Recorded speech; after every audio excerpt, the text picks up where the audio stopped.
لقد بقيت عدة سنين معرضا عن ذكر هذه الحادثة. جده المجرم جنكيز خان غني عن التعريف. خص كل من يطيع أوامرك ويجتنب نواهيك. التتار تصل إليهم أخبار الأمم ولا تصل أخبارهم إلى الأمم. التتار نساؤهم يقاتلون كرجالهم. We come to Iraq with respect for its citizens, for their great civilization. نحن جنود الله، لذا كان حتما على هذه الأمة اقتراب هلاكها وسقوطها. فإذا أطاع الخليفة فليهدم الحصون ويردم الخنادق ويسلم البلاد لابنه ويحضر لمقابلته. ألا يعلم الأمير أنه من الشرق إلى الغرب سأبدأ بحسم الأمور في إيران وأضع كل شخص في موضعه.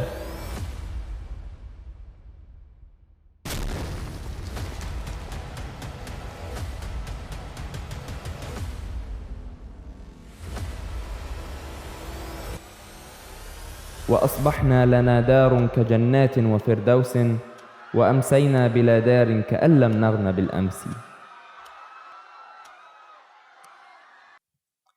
لقد بقيت عدة سنين معرضا عن ذكر هذه الحادثة استعظاما لها كارها لذكرها، فأنا أقدم إليها رجلا وأؤخر أخرى.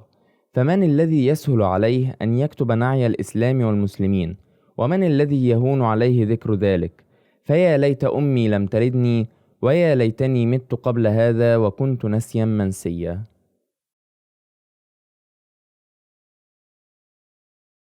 Atalarımızın destanlarını masal mı sanıyorsun?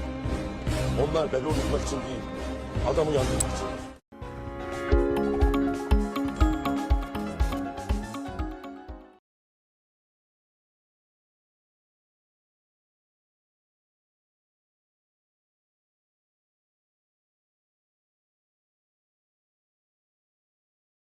تولى جيوخ خان حكم التتار، وكانت سياسته تعتمد على تثبيت حكم التتار في الأماكن التي احتلوها.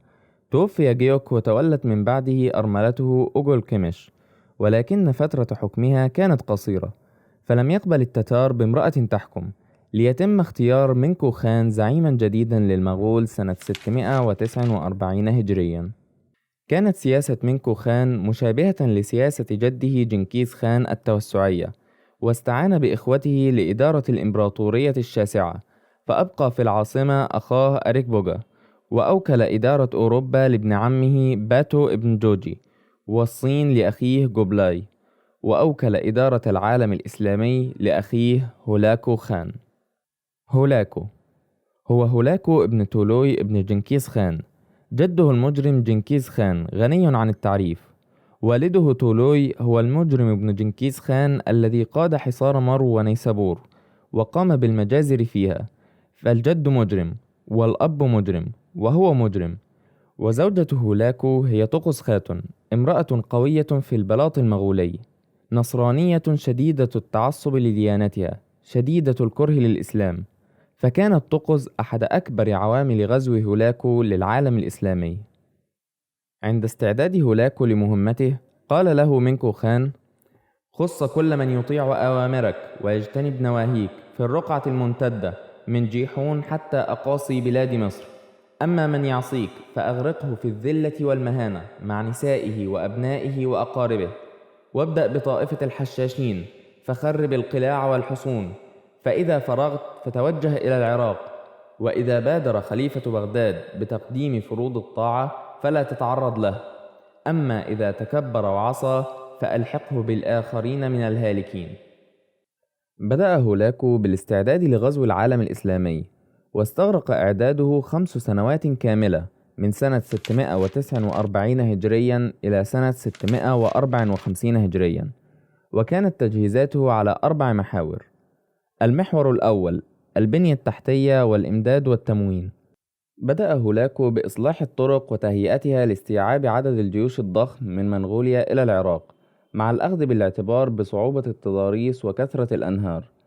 احتاج هولاكو لبناء الجسور على الأنهار التي تعترض طريق الجيوش، خصوصا نهري سيحون وجيحون.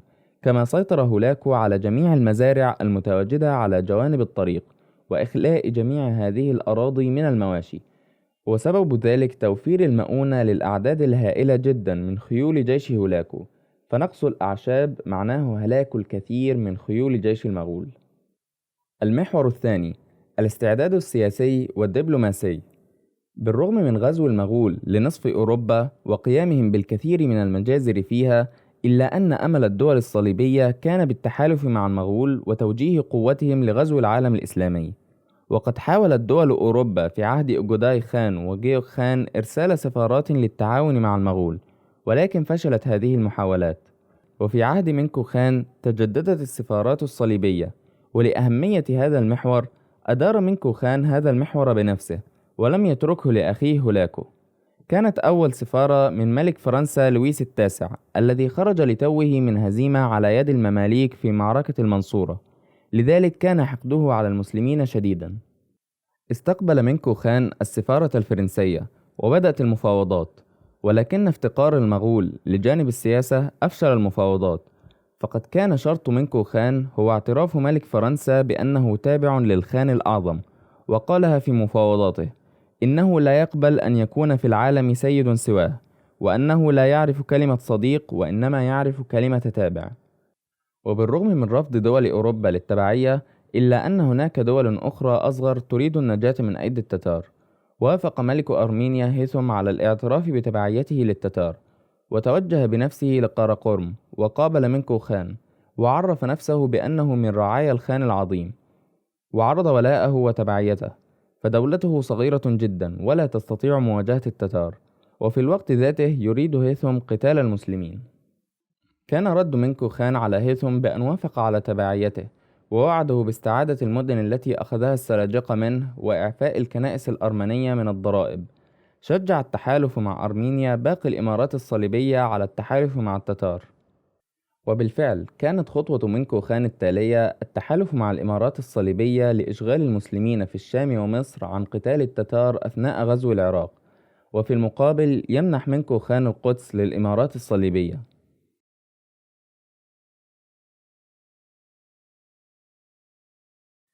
انضم أمير أنطاكيا بوهيموند إلى تحالف المغول، أما باقي الإمارات الصليبية فلم تقبل بالتحالف، ويرجع ذلك إلى خشية الصليبيين من اجتياح التتار، وأنهم لن يتركوا لهم حتى مدنهم الساحلية، وأيضا محاولة البقاء على الحياد وانتظار المنتصر بين المسلمين والمغول.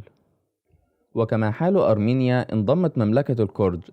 لم يتوقف التحالف مع دول النصارى فقط، بل انضم للتحالف وللأسف الشديد دول مسلمة، وهذه المعاهدات لم يعقدها منكو خان بنفسه، وترك الأمر لهولاكو.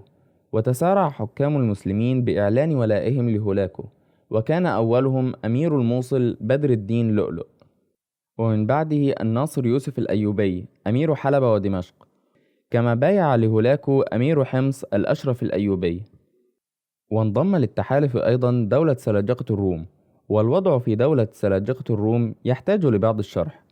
بحلول سنة 640 هجريا تولى غياث الدين بن علاء الدين كيقباد الحكم، وقام بإرسال الهدايا للمغول وعقد صلح بين الدولتين، إلا أن المغول لم يكتفوا بذلك وأرادوا السيطرة المباشرة. توجه قائد المغول في إيران بايجونيان لقتال السلاجقة، وفي المقابل أعد غياث الدين الجيش لقتال المغول. هزم السلاجقة في معركة كوساداغ، ونهبت الكثير من مدن السلاجقة، ولم تنتهي الحرب إلا بدفع غياث الدين لجزية ضخمة واعترافه بتبعيته للمغول. وتوفي غياث الدين بعد المعركة ب3 سنوات، وخلفه من بعده أبناؤه الثلاثة معا، وكان أسلوب حكمهم فوضوي، وفي كل مرة يحاول كل أخ الانفراد بالحكم لنفسه ومراسلة المغول لإثبات ولائه.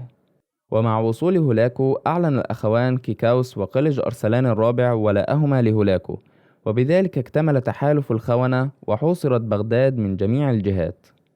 بالرغم من ضعف هذه الدول وأنها شاركت في غزو العراق بفرق رمزية، إلا أن التحالف له أثر نفسي كبير على الخلافة العباسية، فكلمة تحالف تعطي انطباع بوجود كثير من الدول والقوى التي تحارب، وهذا الأمر له أثر سلبي في المعنويات، ولكن على أرض الواقع لا توجد سوى دولة واحدة فقط هي التي تمتلك القوة، وهي دولة التتار. لهذا السبب نجد تسميات كثيرة حالية مثل قوى التحالف، عصبة الأمم، الأمم المتحدة، التحالف العالمي، المجتمع الدولي، في حين أن القوى الحقيقية بيد دولة واحدة، وأن هذه المسميات فقط للإيحاء بأن العالم كله في يده، وأن العالم كله يؤيده، وأن من يخالفه يخالف العالم. لم يصل هولاكو إلى الإمارات المحيطة بالخلافة العباسية فقط، بل وصل إلى الديوان العباسي، فقد تحالف هولاكو مع وزير الخلافة العباسية الوزير مؤيد الدين بن العلقمي الرافضي. المحور الثالث: الحرب النفسية على المسلمين. أثناء فترة الإعداد قام المغول بشن غارات على بعض مدن العراق مثل سروج وسنجار. كان الهدف من هذه الغارات إلقاء الرعب والرهبة في قلوب المسلمين وتذكيرهم بمجازر التتار، فقد مر على اجتياح جنكيز خان الأول 30 سنة، وهناك جيل نشأ ولم يسمع عن التتار وجرائمهم. كما قام هولاكو بتوظيف أقلام الأدباء العرب لصالح التتار، فالأدباء في ذلك الوقت يمثلون الإعلام حاليا، وقام التتار بنشر الشائعات عنهم لإلقاء الرعب في المسلمين، مثل: التتار تصل إليهم أخبار الأمم ولا تصل أخبارهم إلى الأمم، التتار نساؤهم يقاتلون كرجالهم، ومثل هذه الأمور التي تثبط العزائم وتمنع الأهالي من المقاومة. وهذه الأساليب تستخدم حاليا أيضا من تقزيم أهمية المقاومة وتضخيم العدو لقدراته، واستخدام أبواق إعلامية منافقون وخونة للقيام بهذا الدور. وكان أيضا من وسائل التتار في حربهم النفسية كتابة رسائل التهديد باللغة العربية وبلاغتها عن طريق أدباء العرب الخونة، ويقدم التتار أنفسهم في هذه الرسائل بأنهم خلاص الشعوب من ظلم ولاتهم. We come to Iraq with respect for its citizens, for their great civilization, and for the religious faiths they practice. We have no ambition in Iraq except to remove a threat and restore control of that country to its own people. ومثال على هذه الرسائل رسالة أرسلها هولاكو لأحد أمراء المسلمين: نحن جنود الله، بنا ينتقم ممن عتى وتجبر وطغى وتكبر، ويأمر الله ما أتمر.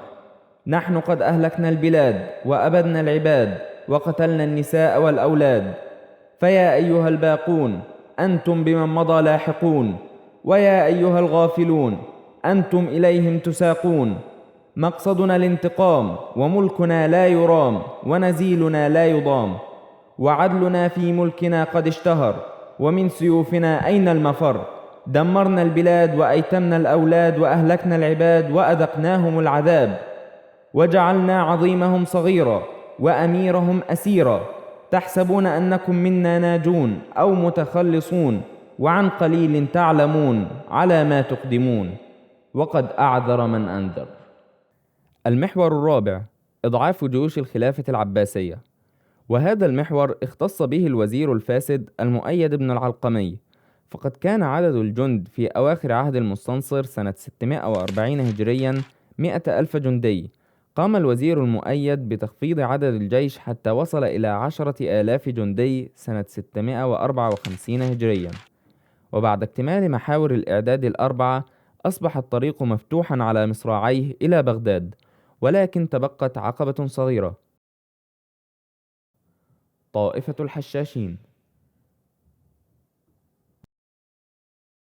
طائفة الحشاشين هو الاسم الشعبي الأكثر انتشارا لهذه الطائفة لاستخدامهم الحشيش، إلا أنه لم يثبت ذلك، واسمهم التاريخي طائفة الباطنية أو الإسماعيلية، وهي فرقة شيعية منحرفة ظهرت قبل سقوط بغداد بقرنين، وسيطرت على عدد هائل من القلاع المتواجدة في جبال إيران، وقادوا منها عمليات اغتيال ضد خصومهم من السنة.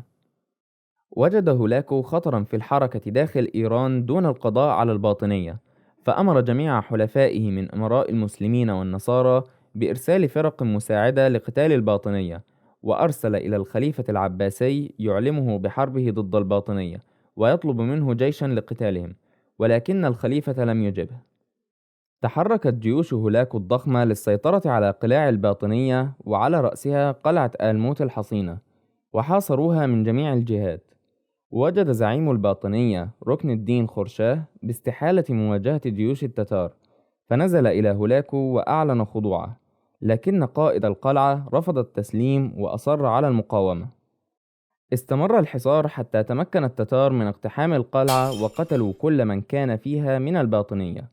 وأمر هولاكو بإرسال ركن الدين خورشاه إلى منكو خان للتفاوض على استسلام باقي القلاع، إلا أن منكو خان رفض مقابلته، وقال بأن هولاكو أخطأ بإرسال خورشاه إليه، وأرسل إلى خورشاه من يقتله. وأمر هولاكو باجتماع جميع الباطنية حتى يتمكن من إحصائهم ليتفاوض معهم، ثم أمر بقتلهم عن آخرهم. وبذلك انتهت طائفة الباطنية التي ملأت العالم الإسلامي رعبا. الخلافة العباسية. كانت الخلافة العباسية من أقوى دول المسلمين وأكثرها حضارة وعلما وازدهارا، ولكن الزمان تبدل، ولم يتبقى من أملاك العباسيين سوى وسط وجنوب العراق. وكحال أي دولة أو أمة في نهايتها، كان الفساد منتشرا بشدة في بغداد، ولم يكن للوزراء هم سوى جمع الأموال وتكوين الثروة واتساع النفوذ والسلطة، وعلى رأسهم الوزير مؤيد الدين ابن العلقمي الرافضي. أما الشعب فكان عدد سكان بغداد 3 ملايين نسمة، المدينة الأضخم والأكثر ازدحاما في العالم في ذلك الوقت. وكانت مدينة بغداد شديدة التحصين والمنعة، وكانت من أغنى مدن العالم. ولكن حال الأهالي من حال حكامهم، فقد كانوا منشغلين بالملذات من أعداد الجواري وأنواع الطعام والملبس، وانتشر الخمر ودور الرقص في بغداد. وكانت أخبار التتار وجرائمهم في خراسان تصل إلى بغداد على مدار 40 سنة، ولم يتحرك منهم أحد. وعلى رأس جميع هؤلاء الخليفة المستعصم بالله، اسم عظيم لشخصية ضعيفة. تولى المستعصم الحكم وعمره 31 سنة، فبدأ حكمه شابا على دراية ووعي، واستمر حكمه 16 عاما، وهي مدة كافية لتجهيز الجيوش وإعداد الأمة. ولكنه لم يهتم لإدارة دولته، وتركها بيد وزراء لا هم لهم سوى توسيع النفوذ وجمع الأموال. لذا كان حتما على هذه الأمة اقتراب هلاكها وسقوطها. سقوط بغداد. انتهى هولاكو من الباطنية، وكانت خطوته التالية بغداد، فأرسل رسالة يهدد الخليفة فيها ويتوعده، فقال له: لقد أرسلنا إليك رسلنا وقت فتح قلاع الملاحدة، وطلبنا مددا من الجند، ولكنك أظهرت الطاعة ولم تبعث الجند، ومع هذا فقد مضى ما مضى. فإذا أطاع الخليفة فليهدم الحصون ويردم الخنادق ويسلم البلاد لابنه ويحضر لمقابلتنا، أو يرسل الوزير مجاهد الدين أيبك وسليمان شاه. كان بين مجاهد الدين أيبك وابن العلقمي عداوات لا تنتهي، وعداوته للتتار معلومة، فأرسل هولاكو يطلبه.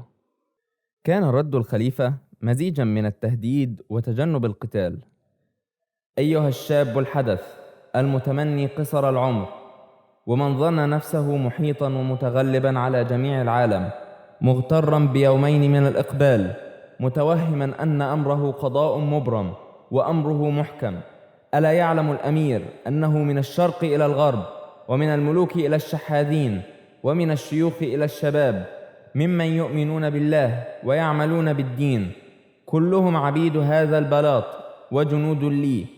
إنني حينما أشير بجمع الشتات سأبدأ بحسم الأمور في إيران، ثم سأتوجه منها إلى بلاد طوران، وأضع كل شخص في موضعه، غير أني لا أريد الحقد والخصام، ولا أن أشتري ضرر الناس وإيذاءهم، خصوصا وأنني مع الخاقان وهولاكو خان قلب واحد ولسان واحد، فاسلك طريق الود وعد إلى خراسان.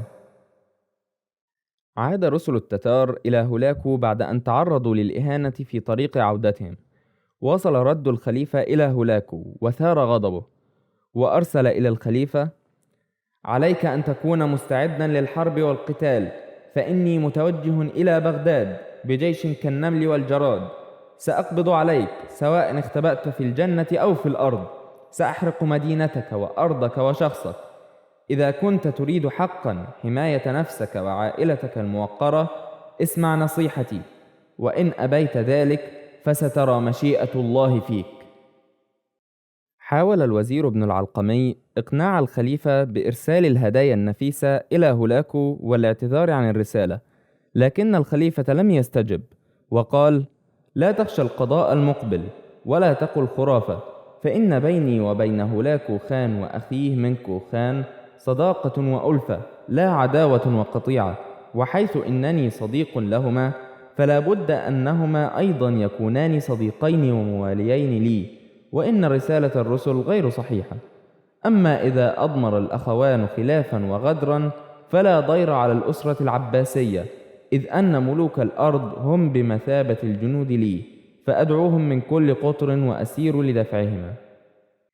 يوضح هذا الرد سطحية تفكير الخليفة، إذ أن جيش هولاكو يوجد فيه الكثير من أمراء المسلمين الذين انضموا لهولاكو، وبالرغم من استفزازه لهولاكو كان يعتقد بأنه صديق له وأنه لن يهجم عليه، ورفض الإنفاق على الجيش بعد أن اجتمع جيش بغداد تحت قيادة سليمان شاه ومجاهد الدين أيبك، وقال: أنا بغداد تكفيني، ولا يستكثرونها لي إذا نزلت لهم عن باقي البلاد، ولا يهجمون علي وأنا بها وهي بيتي ودار مقامي. قسم هولاكو جيشه إلى 3 أقسام: قسم بقيادة بايجونويان، وقسم بقيادة كتوبجانويان، والقسم الثالث تحت قيادة هولاكو نفسه. كانت خطة هولاكو المسير إلى بغداد في طرق مختلفة كي لا تتمكن الاستخبارات العباسية من تقدير عدد الجيوش، ولضمان حصار بغداد من جميع الجهات. فأمر هولاكو بايجونويان بالمسير عن طريق الأناضول والموصل لحصار بغداد من الجانب الغربي، أما كتوبجانويان فيسير من جهة الجنوب ويحاصر بغداد من الجانب الشرقي الجنوبي، أما هولاكو فسار مباشرة باتجاه بغداد. أرسل الخليفة وفدا لمفاوضة هولاكو، وكان الوفد مكون من الوزير ابن العلقمي، ومكيكة بطريرك النصارى النسطوريين في بغداد، ونجل العالم ابن الجوزي. وبالطبع فإن ابن العلقمي ومكيكة لم يتفاوضوا لإنقاذ بغداد بل لخيانتها، وكان أمر هولاكو لمكيكة بجمع النصارى في كنيسة بغداد حتى لا يطالهم دمار المغول.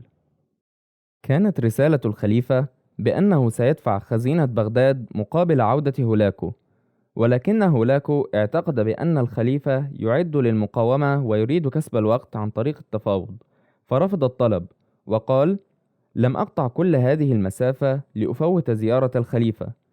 ورد على رسالة الخليفة وقال: إذا أطاع الخليفة فليخرج، وإلا فليتأهب للقتال، وليحضر إلينا قبل كل شيء الوزير وسليمان شاه ومجاهد الدين أيبك. فوجئ جيش بغداد بوجود جيش آت لمحاصرتهم من الغرب، فخرج مجاهد الدين أيبك لقتاله قرب الأنبار، فانسحب بايجونويان بالجيش لاستدراج المسلمين إلى منطقة مستنقعات، ثم هدم السدود المتواجدة خلف جيش بغداد، وأجهز على معظم الجيش، ولم يبق سوى مجاهد الدين أيبك ونفر قليل فروا إلى بغداد. توافدت جيوش التتار إلى بغداد، وفي يوم 22 من شهر محرم سنة 656 هجريا الموافق 29 من يناير سنة 1258 اجتمعت جيوش المغول وأطلقوا الحصار على بغداد، وكان عددهم 200,000 جندي، وبدأت المناجيق بقصف بغداد وأسوارها، واستمر القتال 3 أيام حتى سقط البرج العجمي يوم 25 من محرم.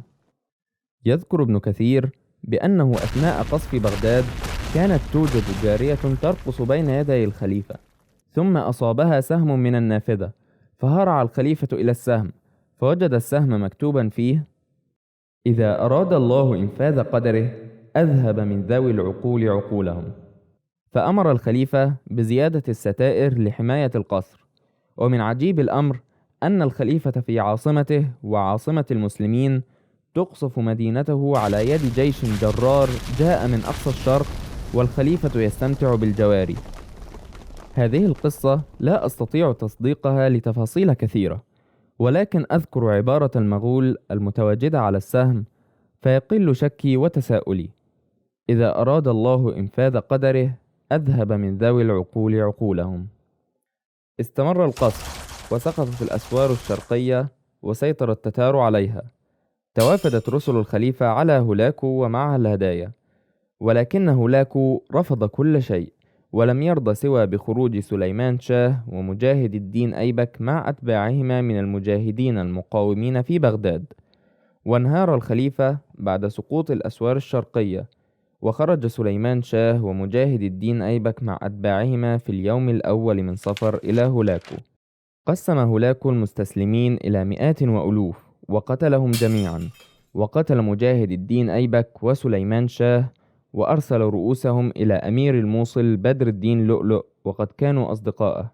بكى بدر الدين على أصدقائه، لكنه أمر بتعليق رؤوسهم خشية من هولاكو. أصبح الخليفة عاجز في قصره لا يعرف ماذا يفعل، فسأل وزيره ابن العلقمي فأشار عليه بالخروج إلى هولاكو وإعلان الطاعة. وفي يوم الأحد 4 من صفر سنة 656 هجريا الموافق 10 من فبراير سنة 1258 خرج الخليفة المستعصم بالله من بغداد، ومعه 700 من سادات بغداد وعلمائها وقضاتها وأبناؤه الثلاثة. خرج من بغداد ذليلا، وهو الذي كانت الملوك تأتيه إلى قصره. وصل الخليفة إلى خيمة هولاكو، ولكن لم يسمح سوى ل17 من رجاله بالدخول إلى هولاكو. وفي خارج الخيمة قتل المغول باقي وفد الخليفة، وأدرك الخليفة الغدر الذي تعرض له. أمر هولاكو الخليفة بأن يأمر سكان بغداد بإلقاء أسلحتهم والخروج من المدينة لإحصائهم. ثم خرج من دار الخلافة أكابر علمائها، فكان الواحد منهم يخرج مع نسائه وأولاده فيذبح كما تذبح الخراف، ويذبحون معه أولاده ويأخذون ما استحسنوا من نسائه وبناته. فقتل أستاذ دار الخلافة الشيخ أبي الفرج ابن الجوزي، وذبح أولاده الثلاثة. وقتل مؤدب الخليفة ومربيه، ثم ذبح الخطباء وأئمة المساجد، وقتل أبناء الخليفة أمام عينيه. ودخل التتار بغداد في يوم 7 من صفر، وأمر هولاكو بقتل الجميع. ودخل هولاكو إلى القصر ومعه الخليفة يوم 9 من صفر، وقال للخليفة: إنك مضيف ونحن الضيوف، فأحضر ما يليق بنا. ومن شدة رعب الخليفة نسي مكان مفاتيح الخزينة، فأمر بكسر الأقفال، وأحضر لهولاكو 2000 ثوب و10,000 دينار وجواهر نفيسة، فلم يلتفت لها هولاكو وأعطاها لمن معه. ثم قال للخليفة: إن الأموال الظاهرة التي تملكها هي ملك عبيدنا، ولكن اذكر ما تملكه من الدفائن، ما هي وأين توجد؟ فاعترف الخليفة بوجود ساحة في القصر مدفون تحتها أطنان من الذهب، وصار كل ما جمعه بنو العباس على مدار 5 قرون بيد هولاكو. وصدم هولاكو من ثروة الخليفة، وقال له: إذا كنت تعرف أن الذهب لا يؤكل فلما احتفظت به ولم توزعه على جنودك حتى يصونوا لك ملكك الموروث من هجمات هذا الجيش المغير؟ فقال الخليفة: هكذا كان تقدير الله. فرد هولاكو: وما سوف يجري عليك إنما هو تقدير الله. وأمر هولاكو بحبس الخليفة حتى ينظر في أمره. وكان الخليفة إذا جاع قدموا له طبقا من ذهب ليأكله، استهزاء به وإمعانا في ذله. وفي يوم 14 من صفر أمر هولاكو بإحضار الخليفة، فأحس الخليفة بدنو أجله، فسأل الوزير: ما حيلتنا؟ فقال الوزير مستهزئا: لحيتنا طويلة. طلب الخليفة أن يتوضأ، ثم ذهب إلى هولاكو. ذهب وهو يشاهد زوال دولته أمام عينيه، وهو يرى قتل أولاده وجيوشه. ذهب وهو يرى مدينته تستباح ويتم تدمير كل شيء فيها. ذهب وأنشد قائلا: وأصبحنا لنا دار كجنات وفردوس، وأمسينا بلا دار كأن لم نغن بالأمس. أمر هولاكو بأن يلف الخليفة بسجاد، ثم ألقي أمام الخيول، فقتل الخليفة ضربا ورفسا بأرجل الخيول، فأي ألم وأي إهانة وأي ذل. ولم تنتهي مأساة بغداد، بل استمر القتل في كل شوارعها وطرقها وحواريها، وكان التتار يقتلون كل من وجدوه في الطريق، فإذا اختبأ أحد في بيته كسروا باب بيته أو حرقوه ودخلوا عليه، فيهرب منها إلى السطح فيقتلونه في السطح. وسالت الدماء من ميازيب المدينة، ولا يفرقون في القتل بين شاب وعجوز وطفل، وأخذوا من النساء ما استحسنوه وقتلوا البقية. كل هذا القتل بدون دفاع ولا مقاومة من المدينة. تملك الرعب في قلوب الناس، حتى أن المغولي كان يأمر مجموعة من الناس بالانتظار حتى يذهب فيحضر سيفه، فينتظروا. ولم ينج من مجزرة المغول سوى النصارى واليهود ومن احتمى ببيت ابن العلقمي وكبار التجار الذين دفعوا أموالا ضخمة مقابل حياتهم. ثم قام التتار بفعلهم الهمجي، إذ أمروا بحرق بيت الحكمة الذي بناه هارون الرشيد وإلقاء كتبه في نهر دجلة، وكانت أكبر مكتبة ودار علم في العالم، فألقي في النهر ملايين الكتب، وضاعت مجهودات قرون على يد أولئك الهمج، وتغير لون نهر دجلة إلى لون الحبر الأسود ولون الدم الأحمر. 3 ملايين نسمة غير قادرة على صد جيش من 200,000 جندي لا يحملون سوى السيوف.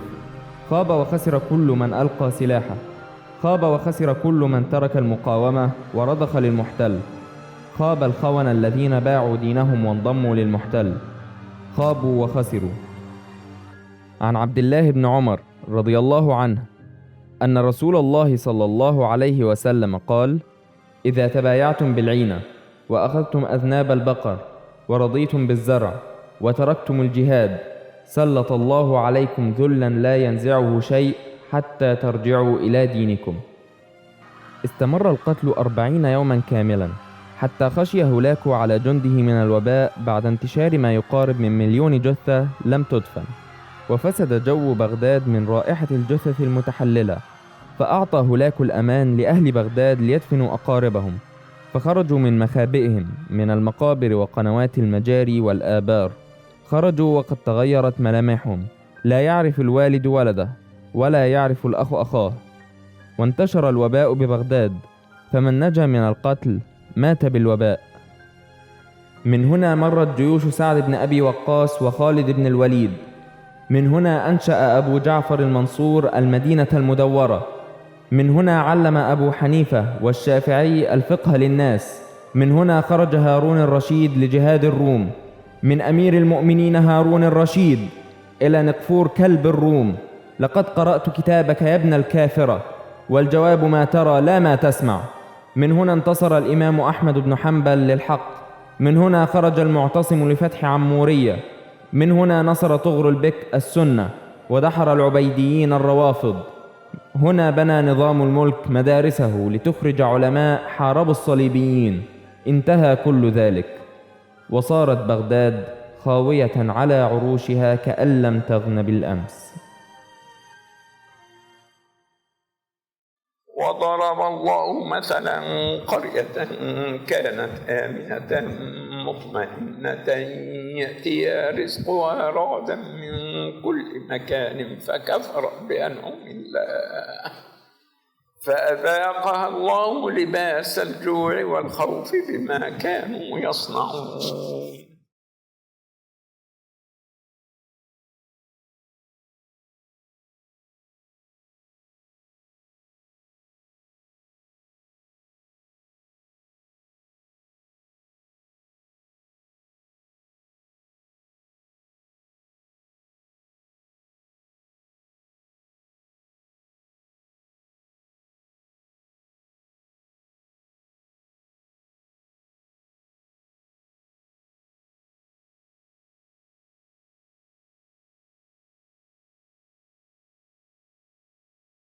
الحمد لله رب العالمين، وصلى الله وسلم وبارك على النبي الأمين المبعوث رحمة للعالمين وعلى آله وصحبه ومن تبع هديه إلى يوم الدين.